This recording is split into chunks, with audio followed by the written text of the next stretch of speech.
চমক দেখিয়ে শুরু করেছিল অন্তর্বর্তী সরকারের প্রধান উপদেষ্টা মো ইউনূস। কিন্তু তিনি বিজয়ের সে ধারা ধরে রাখতে পারলেন না, বিতর্কিত সিদ্ধান্ত দিয়ে দেশের অর্ধেক মানুষের কাছে গ্রহণযোগ্যতা হারালেন। এখানে সব ধরনের শাড়ি পাওয়া যায়। চোখ জুড়ানো ডিজাইন, সুতির শাড়ি, সিল্ক শাড়ি, জর্জেট শাড়ি, কাতান শাড়ি, শিফন শাড়ি পেতে চাইলে চলে আসুন আমাদের দোকান। শত শত লাশ ফেলা ও দেশের গুরুত্বপূর্ণ সম্পদ নষ্ট করা কোটাবিরোধী আন্দোলনে যে ছাত্র, শিক্ষক ও সংস্কৃতিকর্মী অংশ নিয়েছিলেন তারা এখন নিজেদের হাত কামড়ানো শুরু করেছেন।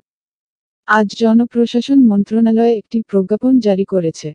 অন্তর্বর্তী সরকারের উপদেষ্টা পরিষদ 15 আগস্ট জাতীয় শোক দিবসে সরকারি ছুটি বাতিল করার সিদ্ধান্ত নিয়েছে।